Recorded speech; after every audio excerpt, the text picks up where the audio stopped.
안녕하세요. 반갑습니다. 국가유공자 길잡이입니다. 이번 시간은 저번 영상 국가보훈장애진단서 이용 방법에 이어서 그 많은 구분별 장애 내용이 있는데 그와 관련된 모든 내용을 제가 일일이 다 하나하나 세분화해서 영상으로 만들어 드릴 수가 없습니다. 저번 영상을 보셨으면 아시겠지만 자그마치 1시간 동안 제가 대략적으로 얘기한 내용이 그렇게 긴 내용으로 나온 것입니다.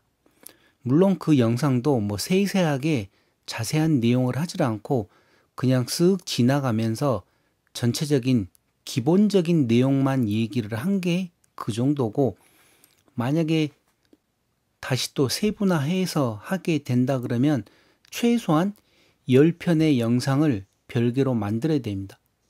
그래서 제가 저번 영상에서 도저히 그렇게 할 수가 없어서 허혈성 심장 질환이 고엽제 후유증 질병 중에서는 가장 많은 분들이 허혈성 심장 질환으로 등급을 받고 계십니다. 자, 이 내용은 국가보훈부에서 요구하는 상위 등급 심사 구비 서류라고 나와 있습니다. 이 흉복부 장기 장애에 관련된 상위 등급 심사 구비 서류, 물론 제가 이와 관련된 더 상세한 내용은 차근차근 설명을 해드리겠지만 우선 기본적인 내용을 보시게 되면 여기 필수 기재 사항 및 종류가 있습니다. 심장질환입니다. 허혈성 심장질환과 관련된 내용 중에서 어떤 구비 서류가 필요한가? 장애진단서 제가 이 앞전 영상에서 설명을 해드렸죠. 거기에 대해서 차례차례 어떤 공모 관련성인가, 고엽제 후유증 인정된 질병인지, 진단명은 뭔지, 그 중증도 상태는 어떤지, 진단 소견 등을 구체적으로 기재를 하고, 허혈성 심장 질환의 경우에 변이형 협심증, 미세혈관 협심증, 심근교는 평가에서 제외하고, 그러니까 이런 분들은 국가보훈장애진단서를 작성을 해주질 않습니다. 자, 다음 소견서는 흉복부 장기 장애 소견서 해서 여기에 또 맞는 규정 서식을 사용을 해야 되고, 검사 기록지가 있습니다. 허혈성 심장 질환의 경우 중재술이나 우회술 등 수술 기록지, 관상동맥 조영술 결과지 및 영상 자료, 심장 초음파, 심전도, 운동 부하 검사 결과, 약물 투석 기록, 그리고 또 이와 관련된 내용이 있고, 진료 기록지로는 수술 시술 기록지, 입퇴원 기록지, 심장 수술 및 중재 시술 병력이 있는 경우에, 그리고 심장을 이식받은 경우에는 이식 수술 기록지, 그러면서 진단 전문 의사는 내과, 순환기 분과, 흉부외과 전문의.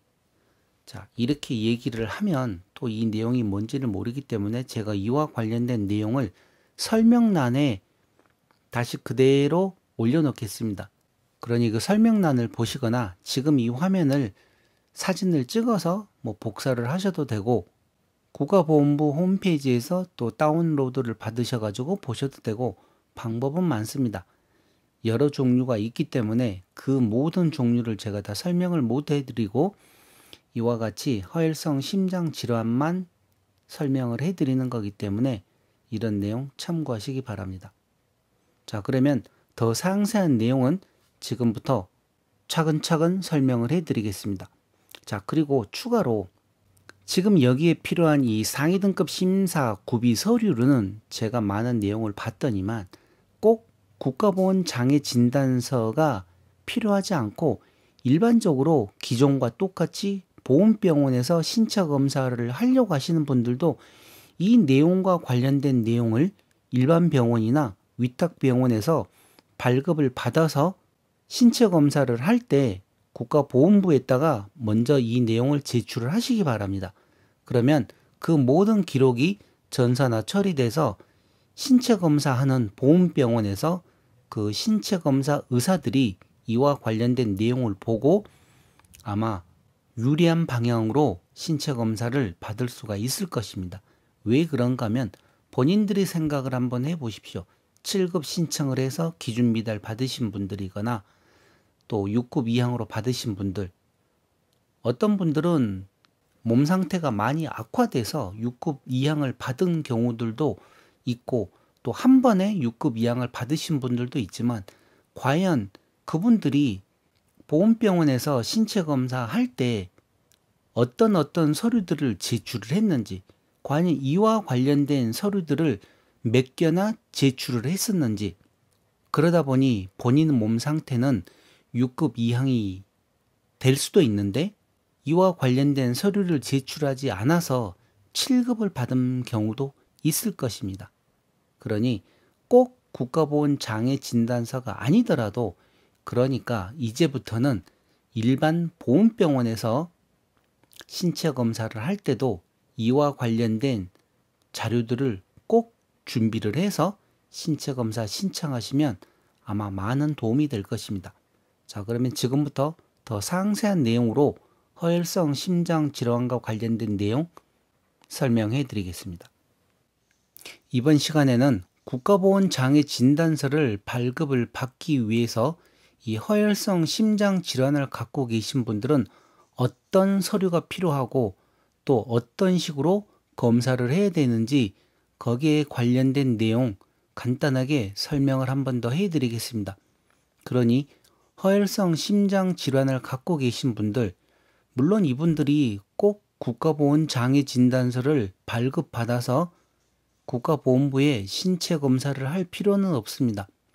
왜 그런가 하면 이 국가보훈장애진단서를 발급을 받기 위해서는 우선 상급 종합병원이나 경찰병원, 국군수도병원에서 진단서를 발급을 받아야 되는데 위탁병원과 경찰병원, 국군수도병원을 제외한 나머지 44개의 상급 종합병원에서 이 장애 진단서를 발급을 받기 위해서는 기본적으로 거기 큰 병원에서 또 검사해야 될 내용도 있고 여러모로 많은 돈이 들 것입니다.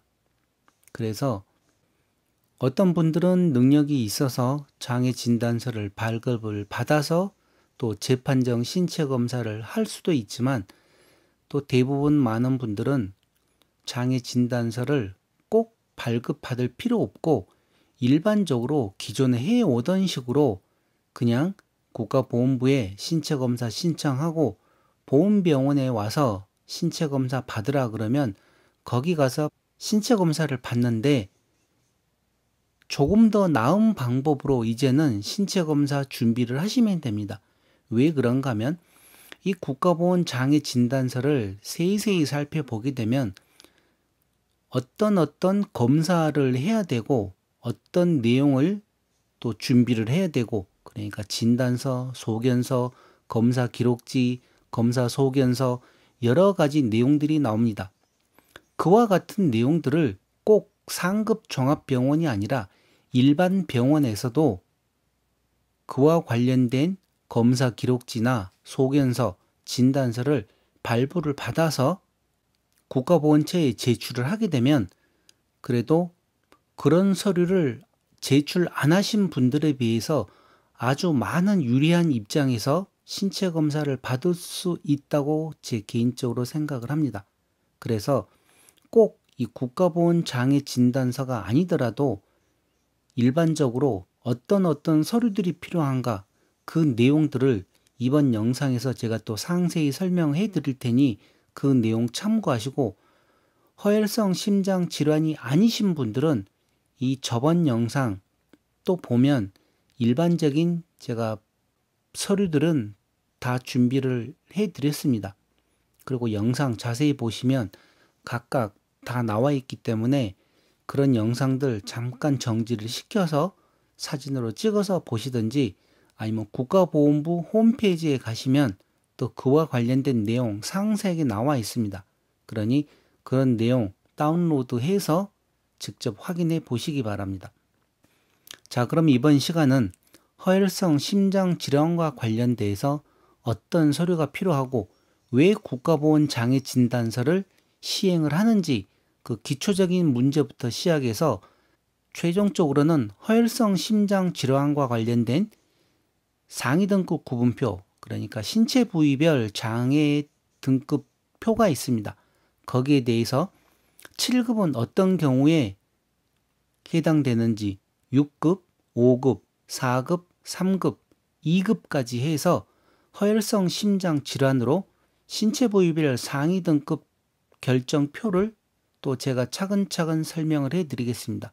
그러니 허혈성 심장 질환이신 분들 꼭 국가보훈장애 진단서가 아니더라도 이번 영상은 이해하실 때까지 몇 번이고 꼭 반복해서 시청을 하시기 바랍니다.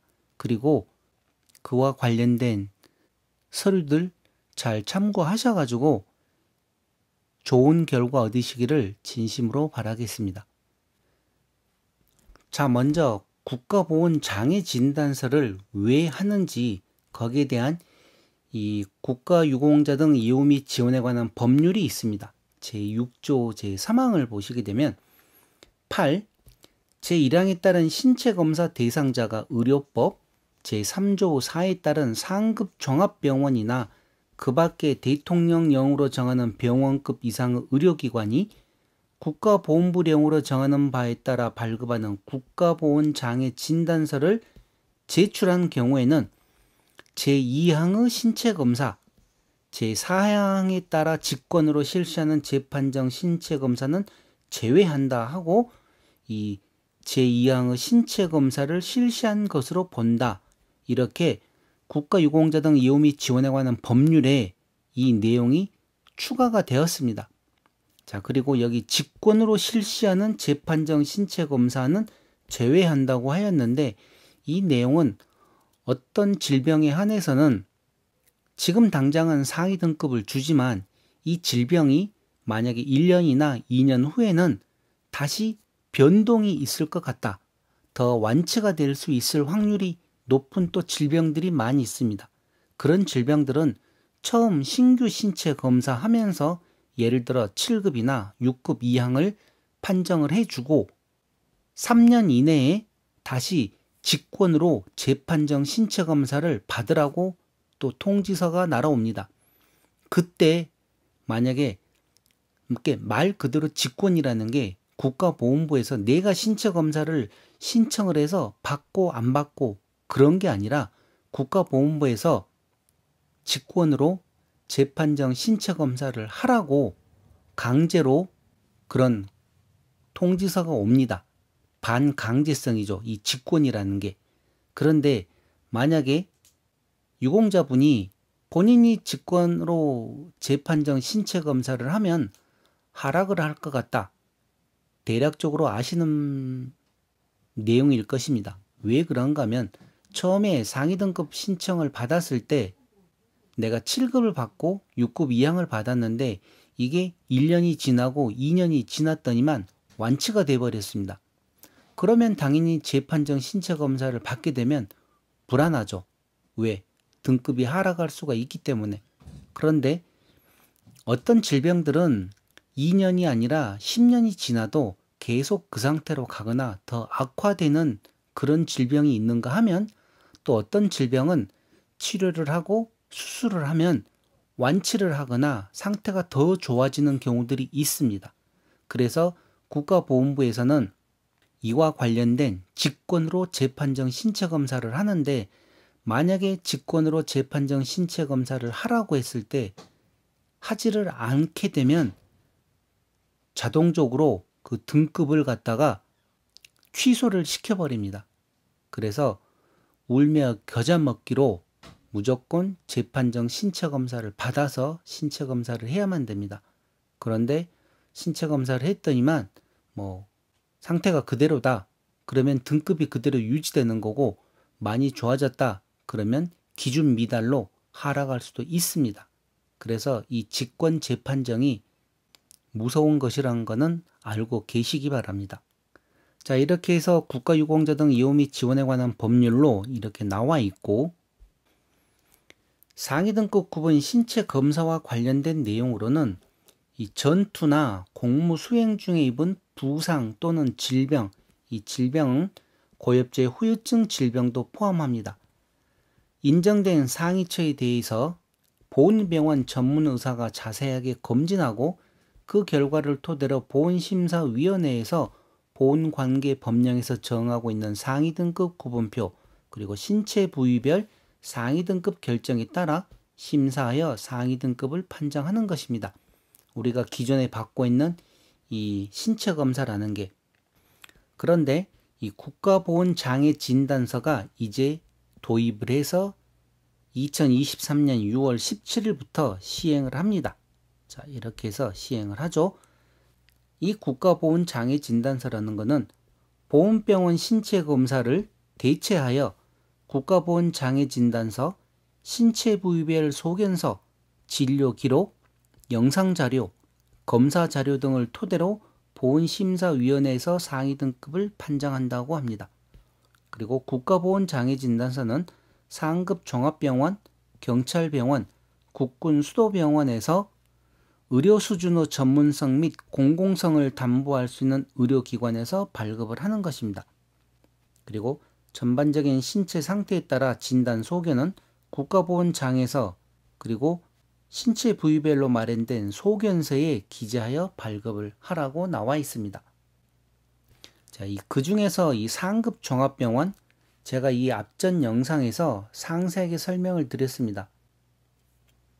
대한민국의 2023년 6월 1일 기준으로 총 45개의 상급 병원이 있는데 그 상급 병원 중에서 이 강원권에 있는 연세대학교 원주 세브란스 기독병원은 국가유공자나 보훈보상 대상자, 고엽제, 후유증 이런 분들이 그리고 참전 유공자도 75세 이상은 이용할 수 있는 위탁병원입니다. 이 위탁병원을 이용하시게 되면 그러니까 이용을 하실 분들은 그냥 이 위탁병원을 간다고 해서 바로 진료를 할 수 있는 게 아닙니다. 왜 그런가 하면 이 연세대학교 세브란스 기독병원은 위탁병원이기도 하지만 상급 종합병원입니다. 상급 종합병원은 또 이렇게 얘기를 할 수도 있습니다. 3차 의료기관이라고. 우리가 일반적인 의원이나 병원은 1차 기관입니다. 그래서 1차 기관은 아무나 갈 수가 있습니다. 그리고 종합병원급이나 대학병원은 2차 기관이라고 해서 1차 기관에서 진료 의뢰서를 받아서 가는 경우도 있고 아니면 그냥 2차 기관까지는 본인이 직접 예약을 하고 가서 진료를 받을 수가 있는 것입니다. 1차 기관, 2차 의료기관. 그런데 3차 의료기관은 본인이 진료를 받고 싶다고 해서 바로 갈 수 있는 곳이 아닙니다. 꼭 1차 의료기관이나 2차 의료기관에서 먼저 진료 의뢰서를 발급을 받으셔야 됩니다. 그렇게 해서 3차 의료기관인 상급 종합병원에 예약을 하고 가서 진료를 받을 수가 있는 것입니다. 그냥 무조건 간다고 해서 예약은 어떻게 할 수 있을지 모르지만 진료는 받을 수가 없습니다. 물론 또 편법도 있습니다. 가정의학과를 이용한 편법이 있긴 있는데 그렇게 하지 말고 본인들이 지금 다니고 있는 1차 의료기관이나 2차 의료기관에서 진료 의뢰서를 발부받아가지고 가시면 이 3차 의료기관인 상급 종합병원에서 진료를 할 수가 있습니다. 처음 한 번만 필요합니다. 그런데 또 문제는 하나가 뭐가 더 있는가 하면 저 또한 여기를 가려고 알아보니 이 내용을 알게 되었습니다. 만약에 오늘 지금 허혈성 심장 질환을 가지고 계신 분이 기존에 다니던 병원에서 진료 의뢰서를 발부를 받아가지고 상급 종합병원에 가서 진료를 했습니다. 할 수가 있습니다. 그런데 이분이 당뇨병을 또 가지고 있습니다. 그러면 이 당뇨병에 관련된 내용도 1차 의료기관이나 2차 의료기관에서 또 진료 의뢰서를 받아야 된다고 합니다. 같은 과는 상관이 없는데 또 다른 내용으로는 또 그렇게 해서 신청을 해야만 진료를 받을 수가 있다고 합니다. 그러니 만약에 상급 종합병원에 가서 여러 가지 과에서 여러 가지 검사를 받고 싶다. 그러면 진료 의뢰서를 각각 발부를 받아서 가시기 바랍니다. 자, 이렇게 연세대학교 원조 세브란스 기독병원은 위탁병원이기도 하면서 상급 종합병원입니다. 그러니 이와 관련된 내용 꼭 기억했다가 만약에 국가보건 장애 진단서가 필요하다 하시는 분들은 적은 돈으로 모든 치료부터 검사까지 다 할 수 있는 병원인 이 위탁병원을 이용하시기를 바랍니다. 자, 그리고 상위 등급을 판정할 때 그 기본적인 원칙이 있습니다. 제가 영상들을 가끔가다 만들면서 재확인 신체검사나 재판정 신체검사를 할 때 변동이 없거나 기준 미달되었을 때 기본적으로 2년 후에 다시 또 재확인 신체검사나 재판정 신체검사를 하지만 만약에 수술을 했다. 그럴 경우에는 6개월이 지난 후에 또 신청을 할 수가 있습니다. 그 6개월이라는 게 왜 나와 있는가 하면 보통 수술을 마치거나 하게 되면 그 수술 후에 그 질병이 고정이 된다고 합니다. 그러니까 영구 장애 판정을 받든지 일시적인 장애를 판정을 받든지 예를 들어 어떤 부위를 절제를 하거나 또 뭐 척추 수술을 하거나 어깨 관절 수술을 하거나 십자 인대 수술을 했을 경우에 6개월이 지나면 그 상태가 고정이 돼서 그때 장애와 관련된 내용을 확인을 할 수가 있다고 합니다. 그러다 보니 이렇게 수술이나 어떤 내용을 했을 때 꼭 6개월이 지나야만 하는 경우도 있고 만약에 6개월이 지나도 어떻게 할 수가 없다. 그러면 또 거기에 맞는 내용들이 있습니다. 그러니 일반적으로 그냥 수술을 했다. 그러면 특별한 내용 아니고는 6개월 정도 지난 시점에 다시 재판정 신체 검사를 하셔야 된다는 내용입니다. 그리고 상위 계열을 달리하는 6급 이상의 신체 상위가 2개 이상 있는 경우에는 종합 판정 기준에 따라서 판정을 합니다. 이와 관련된 내용으로 영상 제가 또 만들어 드렸고 어떻게 할 때 종합 판정을 하는지 고엽제 후유증과 고엽제 후유의증이신 분들 불과 얼마 전 영상에서 제가 또 상세하게 설명을 드렸습니다. 그러니 그런 내용도 있다는 내용 참고를 하시기 바랍니다. 자, 지금부터는 허혈성 심장 질환을 검사하고 필요한 그 서류를 설명을 드리기 전에 이 국가보건부에서 상위 판정을 위한 진단 원칙이라는 게 있습니다. 그 기본적인 원칙은 제가 저번 영상에서도 대략적으로 또 설명을 드렸는데 어떤 내용인가 하면 공무 관련성이 인정된 전공상 상위처나 고엽제 후유증 질환 중 인정 질병 및 치료 경과 등과 의학적 인과관계가 인정되는 장애 상태에 대한 소견을 의학적인 관점에서 이 국가보건 장애 진단서 서식에 근거해서 차근차근 빠짐없이 기록을 해야 되는 것입니다. 그 기본 원칙. 그래서 이와 관련된 상세한 내용이 매뉴얼로 해서 의료기관에 다 배포가 되었습니다. 그러면서 이 결손 장애 그리고 척추의 추간판 제거술을 시행한 경우 등 장애 상태가 명백함에도 장애 진단에서 누락되는 사례가 없도록 해야 한다고 그 기본 원칙에 나와 있습니다. 그리고 적용된 사항은 전공상 보건심사위원회에서 공무 관련성을 인정받은 부상이나 질병, 고엽제 같은 경우는 검진에서 인정받은 고엽제 후유증 질병 이렇게 하면서 발급 병원과 관련된 내용 나와 있고 장애 진단서는 본인 선택 사항이므로 신청인 비용 부담이 원칙적으로 적용된다는 내용도 나와 있습니다. 이렇게 국가보건부에서 국가보건 장애 진단서와 관련된 이렇게 큰 내용으로 나와 있는 내용 제가 저번 영상에서 또 상세히 설명드렸습니다. 그리고 유의사항으로 국가보건부에서 공무 관련성을 인정받은 상위 부위와 질병에 대해서만 후유장애를 진단하고 진단서와 소견서는 해당 분야 전문의가 발급하고 제가 잠시 후에 또 설명드릴 것입니다. 장애 소견은 객관적인 검사 결과 등을 근거로 하여 현재 남아있는 장애 상태를 구체적으로 기재하고 장애 등급 기준에 해당하는 문구를 직접적으로 기재해서는 안 된다고 나와 있습니다. 예로 노동 능력을 4분의 1 이상 상실하는 경우 이렇게 적지 말라는 거죠. 그리고 의학적 소견 없이 환자가 호소하는 증상만을 근거로 하여 장애 소견을 기재해서는 안 된다고 나와 있습니다. 그리고 기타 보훈관계 법령에 따른 급여를 받도록 시키거나 도와주면 법에 따라 형사처벌될 수 있으므로 공정하고 객관적인 평가를 통해 신뢰받을 수 있는 장애 판정이 될 수 있도록 적극적으로 협조를 바란다고 또 이 의료기관에 공문을 보냈습니다. 물론 이 작성 매뉴얼에 그렇게 나와 있습니다. 자, 그러면 지금 이 내용은 심장질환, 그러니까 허혈성 심장질환을 갖고 계신 분들이 어떤 서류가 필요한지, 그리고 또 어떤 질병은 허혈성 심장질환 그 평가에서 제외되는지, 또 어떤 전문 의사한테 받아야 되는지 그런 내용 또 살펴보겠습니다.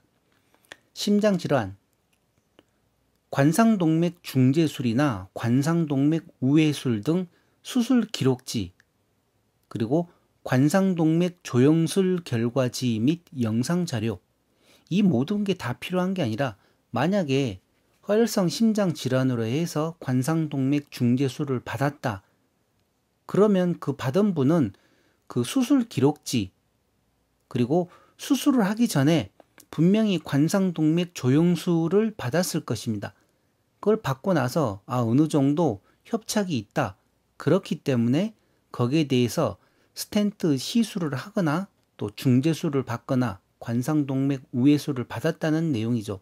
그래서 거기에 필요한 결과지, 영상자료, 수술 기록지 이런 내용들을 제출하라는 것입니다. 그리고 또 추가로 심장 초음파로 이 얼마만큼 협착이 진행됐는지 그 내용을 알고 하기 때문에 그 심장 초음파 했던 그 기록, 그 다음에 심전도 기록, 운동부하 검사 결과, 그 다음에 이제 또 약물 기록, 투석 기록, 어떤 경우에는 정확한 내용을 알 수가 없기 때문에 그 수은을 투여해서 관상동맥 조영술을 하는 경우도 있습니다. CT를 찍을 때 그렇게 약물을 투입을 해서 하는데 그와 관련된 기록들 다 요구하는 것입니다. 그리고 심근경색 진단인 경우 심근효소 혈액검사 결과지를 제출하라고 나와 있습니다. 그리고 관상동맥 우회술 1로부터 6개월 이후에 검사한 심초음파 검사 결과지, 여기에도 또 6개월이 나오죠. 만약에 관상동맥 우회술을 했으면 그 6개월 이후에 심초음파로 얼마만큼 또 문제가 있는지 그 검사 결과지를 제출하라는 내용입니다. 그러면서 가장 중요한 내용이 나와 있습니다. 어떤 내용인가 하면 이 허혈성 심장 질환의 경우 변이형 협심증, 미세혈관 협심증, 심근교, 이 심근교는 심장 표면을 주행하는 관상동맥이 심장 근육 속에 들어가 있는 경우를 말한다고 합니다. 그렇게 해서 이 1번 변이형 협심증, 2번 미세혈관 협심증, 3번 심근교는 허혈성 심장 질환 평가에서 제외하는 것입니다. 그러니까 간단하게 얘기하면 이 세 가지 질병은 고엽제 후유증인 허혈성 심장 질환과 관계가 없다. 그래서 이 평가에서 제외하라고 나와 있습니다. 그래서 만약에 이 세 가지 질병을 가지고 계신 분들, 협심증도 일반 협심증 있고 변이형 협심증이 있고 미세혈관 협심증이 있는데 이런 질병은 해당이 안 된다는 내용이죠. 그러니 이런 내용 참고하셔야 됩니다. 자, 그리고 이 심장 질환을 진단을 받기 위해서는 내과, 그리고 순환기 분과 또는 흉부외과 전문의한테 진단을 받고 국가보건장애진단서를 발급을 받고 소견서를 발급을 받으셔야 된다는 내용입니다. 자, 추가로 조금 더 또 상세한 내용이 하나 더 있습니다. 이 허혈성 심장 질환과 관련돼서 의학적 치료에도 불구하고 호흡곤란, 흉통, 부종 등의 임상 증상과 이를 증명할 수 있는 흉부 방사선 검사나 심전도 검사, 심장 초음파 검사, 운동 부하 검사, 심혈관 조영술 등의 객관적인 검사 결과를 기준으로 판단한다고 나와 있습니다. 아까 조금 전에 준비한 서류들 다 얘기 드렸죠? 이렇게 추가로 나와 있고, 또 이 관상동맥 조영상 혈관의 직경과 협착의 정도는 영상 자료를 토대로 판정을 하며 이견이 있을 경우 검증된 소프트웨어를 이용한 정략적 관상동맥 조영술의 결과를 판정의 근거로 삼는다. 왜 그런가 하면 어떤 부위에서 봤을 때는 이게 70%가 될 수도 있고 또 어떻게 봤을 때는 60%밖에 안 될 수도 있고, 그렇게 해서 정확한 내용을 판정을 하기 위해서 심장 초음파 그리고 일반적인 영상들을 다 제출하라고 하는 것입니다. 그리고 여기 추가로 또 나와 있죠. 허혈성 심장 질환의 경우 변이형 협심증, 미세혈관 협심증, 심근교는 상위 등급 평가에서 제외한다고 나와 있습니다. 이게 중요한 내용이기 때문에 제가 다시 한번 또 이렇게 재확인을 시켜드리는 것입니다. 자, 이제부터는 허혈성 심장 질환으로 제가 영상을 자그마치 약 15개 정도가 되는 것 같은데, 아무튼 고엽제 후유증 질병 중에서 가장 많은 사람들이 허혈성 심장 질환을 가지고 등급을 받고 있듯이 제 영상들 중에서 이 허혈성 심장 질환과 관련된 영상이 당뇨병과 함께 가장 많습니다. 약 15개 이상이 되는데 그 영상들 보시면 이와 관련된 신체 부위별 상위 등급 결정표 제가 상세하게 설명을 드리고 다 했는데 지금 여기서 다시 또 한번 설명을 드리겠습니다.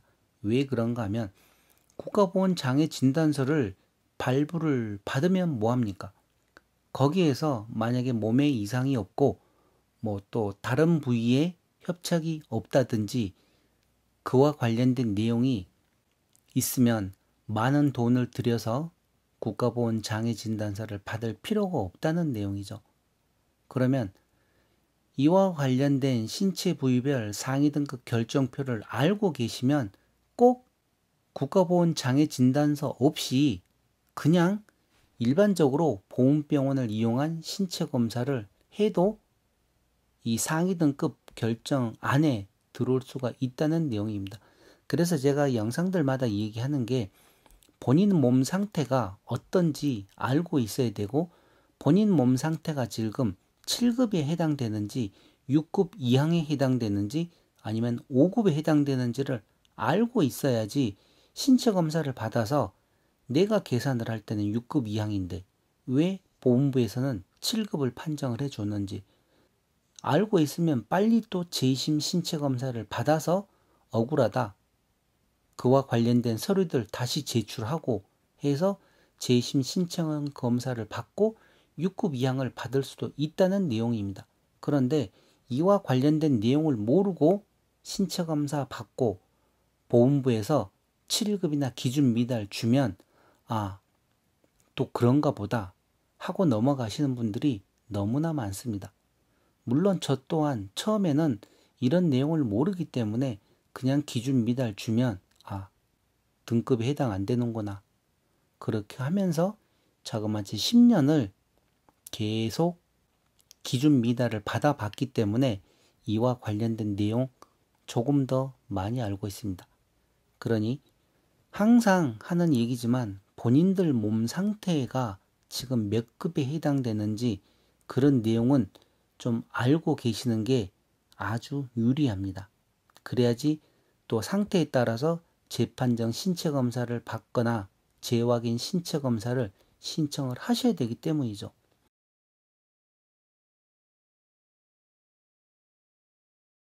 여기 먼저 7급을 보겠습니다. 7급 분류번호는 5111호인데 여덟 번째 내용으로 관상동맥 조영술 검사 결과 가지혈관을 포함한 관상동맥 여타의 부위에 50%입니다.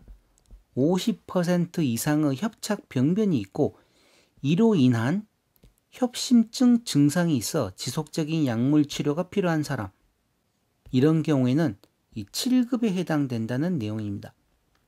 그러니까 일반 병원에서 아니면 보험병원이나 위탁병원에서 하게 되면 돈이 안 들어가죠. 이렇게 관상동맥 조영술 검사를 하고 심장 초음파입니다. 심장 초음파를 하게 되면 정확하게 나오는데 50% 이상의 협착 병변이 있고 이로 인한 협심증 증상이 있어 지속적인 약물 치료가 필요하다. 그런 소견이나 진단을 받게 되시면 이런 분들은 국가보건부에 신체검사 신청을 하시게 되면 신체검사 후에 7급을 받을 수가 있다는 내용입니다. 자, 다음은 6급 이항에 관련된 내용입니다. 무엇으로? 이 허혈성 심장 질환으로 6급 이항을 받게 되려면 어떤 것에 이렇게 해당이 돼야 되는가? 이 가와 나와 다가 있습니다. 먼저 가를 보게 되면 관상동맥 조영술 검사 결과 좌주간지 관상동맥 LM이라고 합니다. 그리고 좌전 하행 관상동맥 근위부 PLAD, 이렇게 심장 초음파나 관상동맥 조영술 검사를 하시게 되면 이렇게 기록이 나옵니다. 본인들 몸 어떤 부위에 몇 퍼센트 협착 병변이 있다고. 그럴 때 정확하게 이 내용이 일치되어야지 6급 이항에 해당됩니다. 많은 분들이 보면 이와 관련된 부위 말고 또 다른 부위에 협착이 70% 이상이 있어도 6급 이항에 해당되지 않는 경우들이 너무 많습니다. 그러니 이와 관련된 내용 잘 보고 본인이 어떤 부위에 지금 협착이 있는지 그런 내용을 정확하게 알고 계셔야 됩니다. 지금 이 영상 부위를 사진으로 찍어서 가족들과 상의도 하고 병원에서 검사했던 그런 내용들 복사해 달라 그래서 비교를 해 보십시오. 그렇게 해야지 본인들이 어느 부위에 협착이 있는지 그런 내용을 정확하게 아실 수가 있다는 내용입니다. 좌전 하행 관상동맥 근위부에 70% 이상의 협착 병변이 있는 사람, 그리고 좌전 하행지 근위부는 처음 분지하는 대각분지 D1, D2 또는 중격분지 S1이 갈라지기 이전의 부위를 말한다고 나와 있습니다. 이렇게 상세하게 나와 있기 때문에 아마 보시기에 더 편할 것입니다. 두 번째는 관상동맥 조영술 검사 결과 좌주간지 관상동맥 LM이나 좌전 하행지 근위부 PLAD 관상동맥을 제외한이라 그랬습니다. 제외한. 이 첫 번째 여기와 여기 부위를 제외한 나머지 주요 혈관에 70% 이상의 협착 병변이 있고 심초음파, 운동 부하 검사 등 검사 결과 심근 허혈이 있는 사람, 이 내용들을 잘 이해를 하셔야 됩니다. 이 첫 번째 조건인 1번과 2번이 제외한 나머지 부위에 또 70% 이상의 협착 병변이 있고 심초음파나 운동부하 검사를 했더니만 심근 허혈이 있는 사람. 자, 그런데 여기서 이 주요 혈관이라는 거는 어떤 것이냐? 이 주요 혈관 나와 있죠? 여기 다시 나와 있습니다. 상세하게. 주요 혈관은 좌전 하행지 LAD, 좌회선지 LCX, 우측 관상동맥 RCA, 직경 2.5mm 이상의 주요 분지, 대각분지 D1, D2와 둔각분지 OM1, OM2, 후하행지 PDA, 후외측분지 PL을 포함한다고 나와 있습니다. 이 주요 혈관은. 그래서 이 내용 지금 보셔봐야 아시는 분들은 몇 사람 없고 본인들이 병원에서 그 진료를 했었으면 그 치료 기록지나 뭐 진단서나 소견서를 복사를 해달라 그래서 이와 관련된 내용을 확인을 하셔야 됩니다. 비교를 해서. 그런 노력을 하셔야지 6급 이항에 해당이 될까, 7급에 해당이 될까 그러는데 아무런 준비도 않고 그냥 신체 검사만 하면 의미가 없습니다. 뭔가가 알고 내가 지금 어느 부위에 이렇게 문제가 있으니까 나는 6급 이항을 받을 수가 있겠구나 하고 신청을 했는데 보험부에서 7급을 준다. 그러면 따져야죠. 이의 신청을 해야죠. 왜 신체 부위별 상위 등급 결정표에는 어떤 부위에 이렇게 문제가 있으면 6급 이항이라고 나와 있는데 왜 7급을 주냐? 다시 재신 신체 검사를 하자 해가지고 하게 되면 보험병원도 그러고 보험심사위원회도 그러고 모두 사람들이 일을 하다 보니 실수하는 경우들도 있습니다. 그래서 다시 그 내용들을 재검토해서 6급 이항에 해당되는구나 하고 다시 6급 이항으로 승급을 해서 올려주는 경우들이 많습니다. 그와 관련된 영상, 제가 이 앞전 영상 재판정 신체 검사와 관련된 이 판정 현황, 승급이 있으면 하락도 있다. 이 영상에 또 상세하게 설명을 해드렸습니다. 그러니 그런 내용 참고하시고, 자, 세 번째 내용이 또 있습니다. 세 번째, 영상검사와 기능검사 결과 허혈성 심장질환으로 인한 심근경색으로 진단되어 관상동맥 우회술 또는 내과적 중재술을 받았거나 약물 치료 중인 사람, 이런 사람도 6급 이항에 해당됩니다. 자, 그러니까 이 허혈성 심장 질환으로 해서 6급 이항을 받으려고 그러면 이 첫 번째 조건, 여기에 해당되는 사람이거나 그 다음 두 번째, 여기 이렇게 해가지고 다 나와 있죠. 여기에 해당되는 사람이거나 이 사람도 6급 이항에 해당되고 이 사람도 6급 이항에 해당되고 또 이 사람도 6급 이항에 해당된다는 것입니다. 모든 걸 다 가지고 있어야만 6급 이항에 해당되는 게 아니라 여기에서 이거 하나, 또 이거 하나, 또 그 다음에 이 주요혈관 해서 여기에 있거나 여기에 있거나 각각 다 다릅니다. 그러니까 그만큼 6급 이항에 해당될 수 있는 사람들이 많다는 그 경우죠. 그리고 또 심근경색증으로 진단을 받고 관상동맥 우회수를 했거나 내과적 중재수를 받았거나 그리고 치료 중인 사람, 이 사람도 6급 이항에 해당된다는 내용입니다. 자, 그리고 허혈성 심장 질환과 관련돼서 이 5급, 여기 5급에 해당되는 내용 4급, 3급, 2급까지 허혈성 심장 질환과 관련된 내용이 있습니다. 자, 그런데 이 5급 하나만 더 확인을 해보고 4급, 3급, 2급은 이런 내용도 있다고 알고 계시기 바랍니다. 자, 저 또한 목표가 5급이듯이 아마 지금 6급 이항 받고 계시는 많은 분들이 이 5급을 목표로 두고 계실 것입니다. 그런데 6급하고 5급하고 차이가 많이 납니다.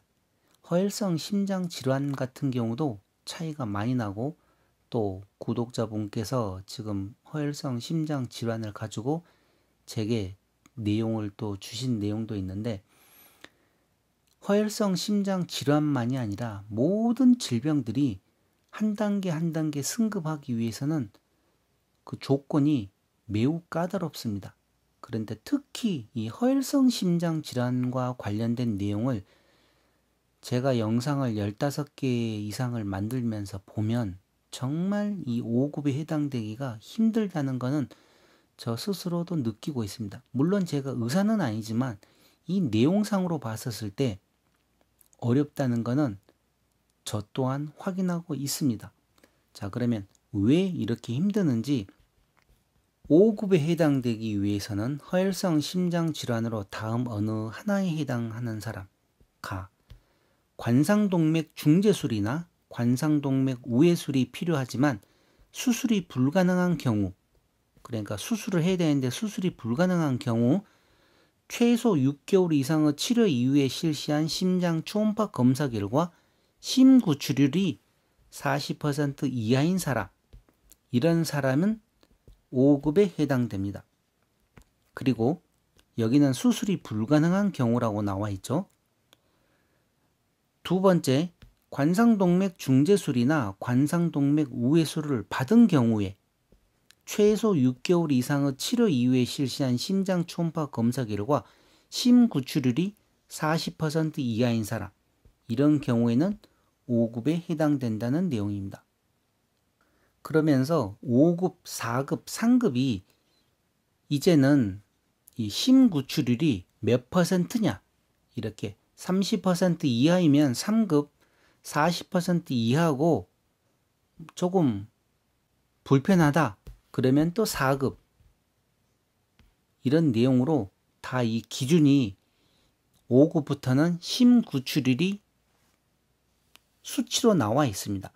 자, 그런데 문제는 2023년 지금 기준으로 이 신체 부위별 상위 등급 결정표에 5급에 대해서 관상동맥 중재술이나 관상동맥 우회술을 하고 예를 들어 수술을 하거나 수술이 불가능한 경우 이 내용 빼고 예전에는 이렇게 관상동맥 중재술이나 관상동맥 우회술만 했을 경우에는 이런 내용 필요 없이 무조건 5급에 해당되었습니다.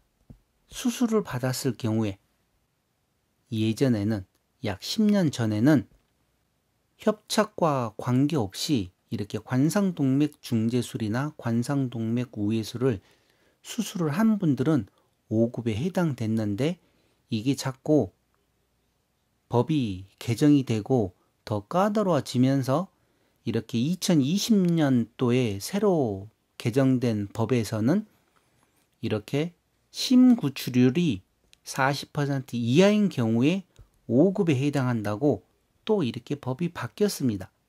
그러다 보니 지금 허혈성 심장 질환을 가지고 5급을 받으시려고 하는 분들이 이런 조건으로 엄청나게 까다로워지고 어렵습니다. 그런 내용 상위 등급 결정표에 나와 있기 때문에 그렇습니다.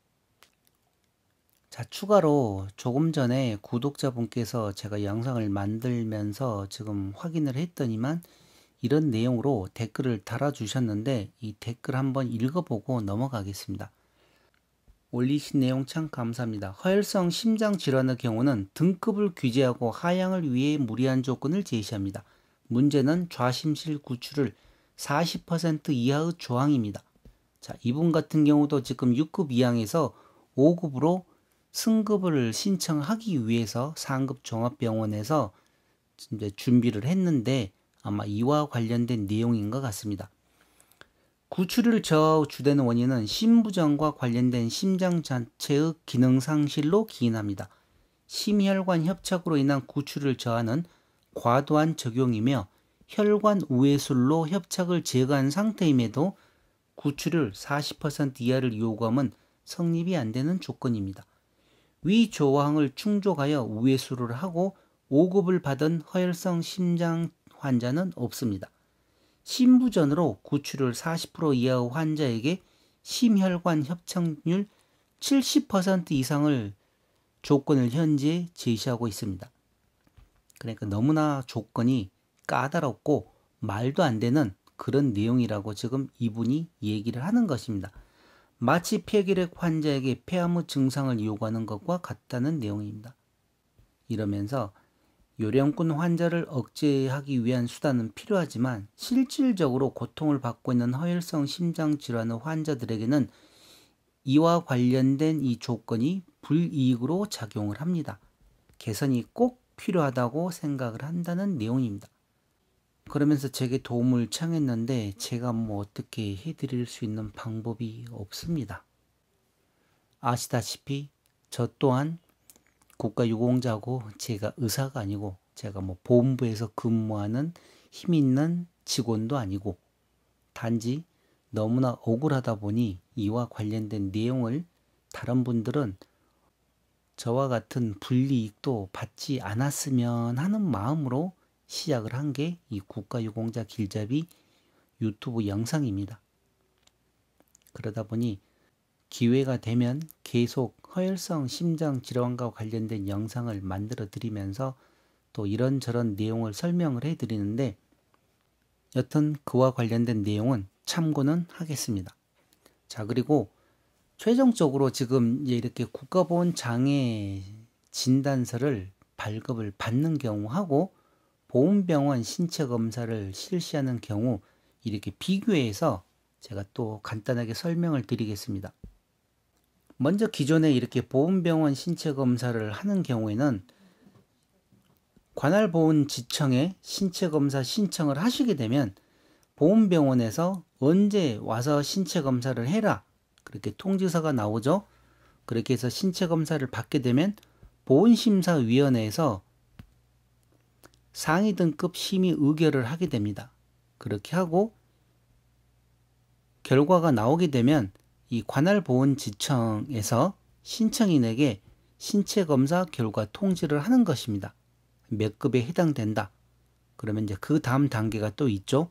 이제 그런 내용은 빼고, 자, 이렇게 일반적으로 보훈병원 신체검사를 하는 경우하고 이번에 새로 도입된 국가보훈장애 진단서를 제출하는 경우는 어떤 차이가 있는가 하면 먼저 해당 의료기관, 그러니까 상급 종합병원에서 이 장애 진단서를 발급을 받습니다. 그리고 나서 그 진단서를 가지고 이렇게 관할보훈지청에 신체검사를 신청을 하는 것입니다. 그러면 기존에는 신체검사를 신청하고 보훈병원에서 이와 관련돼서 신체검사를 했는데 이제는 신체검사가 생략이 되고 바로 그냥 보훈심사위원회로 그 서류들이 다 넘어갑니다. 그래서 보훈심사위원회에서 상위 등급 결정을 하고 심의 의결을 해서 관할보훈지청에 통보를 하는 것입니다. 신체검사 결과 통지를.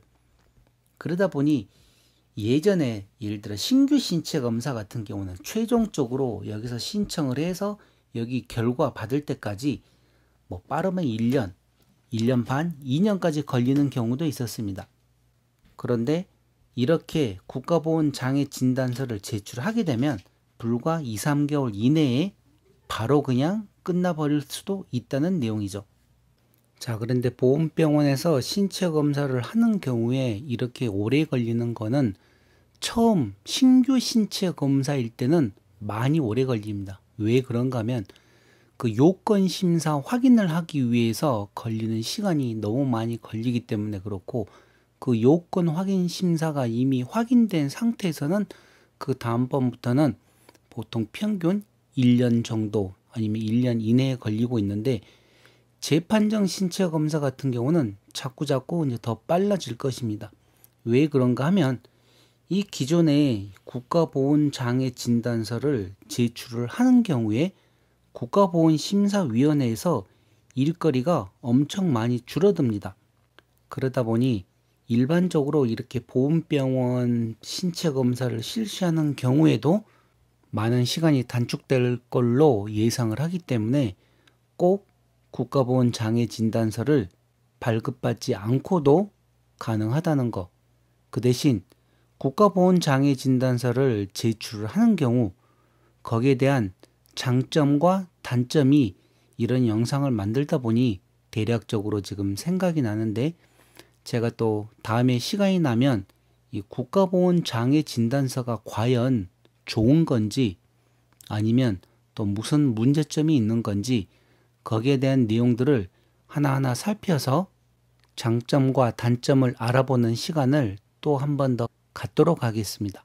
그러니 국가보훈장애진단서 물론 계산상으로는 정말 좋습니다. 돈만 안 들어가면. 그런데 문제는 돈이 많이 들어가는 것이고 또 하나의 문제는 자, 그런 내용은 제가 다음 영상에 따로 또 상세하게 설명을 드리고 지금 가장 중요한 거는 이거죠. 국가보훈장애 진단서를 제출을 했을 때 과연 그게 상위 등급하고 어떤 연관이 되는지, 모든 분들이 다 국가장애 진단서를 제출을 할 수 없기 때문에, 그러면 과연 국가보훈장애 진단서를 발급을 받아서 제출을 했을 경우에 그게 과연 내 상위 등급 그 승급하는데 유리할지 불리할지를 본인들이 판단을 잘 하셔야 되는 겁니다.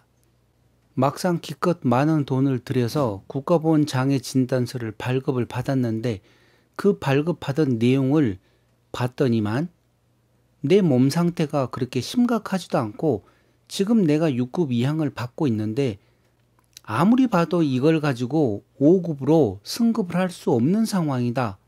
그러면 국가보훈장애 진단서를 발급받은 의미가 없는 거죠. 왜 국가보훈장애 진단서를 발급을 받으시려고 합니까? 그 내용 또한 한번 본인 스스로 생각을 해 보셔야 됩니다.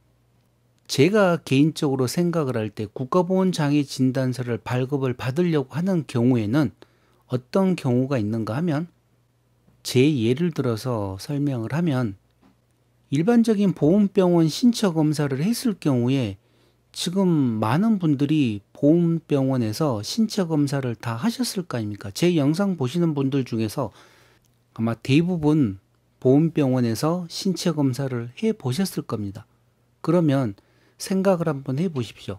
보훈병원에서 신체검사 장소가 있죠? 그 신체검사 장소에 가면 신체검사 받으려고 하는 분들이 약 100명 이상일 경우가 많습니다. 그런데 앞쪽에 신체검사 한다고 보훈병원 의사들이 칸막이 쳐놓은 곳에서 책상하고 의자에 앉아서 신체검사를 합니다. 그런데 그 신체검사하는 보훈병원은 의사들이 10명, 20명도 아니고 불과 5명 이내로 와가지고 신체검사를 하고 있습니다. 자, 그러면 저는 오래전부터 이런 생각을 한번 해보았습니다. 우리가 병원에 가면 내과, 외과, 정형외과, 신경외과, 신경과, 치과, 안과, 이비인후과부터 시작해가지고 얼마나 이 과가 많습니까? 보통 큰 종합병원 가면 20개 이상 30개가 넘어가는 이 과가 있습니다. 똑같은 내과에서도 신장내과가 있고, 그러니까 호흡기내과, 신장내과, 심장내과, 얼마나 이 과들이 상세하게 세분화되어 있습니까? 그런데 보훈병원에서 신체검사할 때 보면 예를 들어 내과 전문의가 모든 내과에 관련된 거를 다 신체검사를 하고, 정형외과 전문의가 와서 정형외과도 보면 척추에 관련된 거, 어깨에 관련된 거, 팔꿈치에 관련된 거, 손목과 관련된 거, 손가락, 그 다음에 뭐 또 허리, 고관절, 무릎, 발목, 발가락, 또 목, 여러 가지 상세하게 나누어지는데 그냥 어떤 전문인지 모르지만 정형외과 의사 한 사람이 와서 모든 부위를 다 신체 검사를 해서 심사를 합니다. 그러면 여러분도 한번 생각을 해 보십시오. 만약에 본인이 신체 검사할 때 본인과 맞는 의사가 신체 검사 신검의로 와서 검사를 하면 조금 더 유리하겠죠. 전문의니까. 그런데 그 전문의가 아니고 나와는 전혀 다른 신검의가 와서 신체 검사를 하게 되면 과연 얼마만큼 정확하게 이 신체 검사를 할 수 있을지 저는 오래전부터 되게 이 내용들이 많이 궁금했었습니다. 왜 그런가 하면 자그마치 10년을 계속 기준미달 신체검사 받을 때마다 기준미달 받고 재심 신체검사를 또 신청을 해도 기준미달 받고 그러다 보니 의문이 들었던 거죠. 과연 나를 신체검사하는 의사는 전문적인 의사인지. 자, 이렇듯 이런 과정을 이제 국가보훈장애 진단서를 제출하는 경우에는 전혀 문제될 게 없습니다. 왜 그런가 하면 상급 병원, 그러니까 대한민국에서 가장 이름 높은 그 상급 병원에서 또 전문 의사가 국가보건부에서 요구하는 모든 검사를 다 하고 거기에 대해서 소견서와 진단서를 작성을 하게 되면 우선 첫 번째로 내 몸에 어떤 문제가 있는지 그 모든 내용들이 이 국가보건장애진단서와 관련된 서류에 다 포함이 됩니다.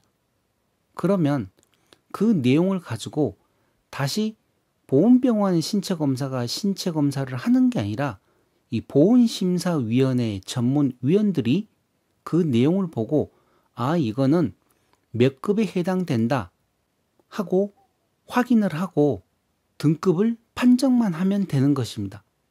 그러면 정확하게 억울할 일이 없겠죠. 왜?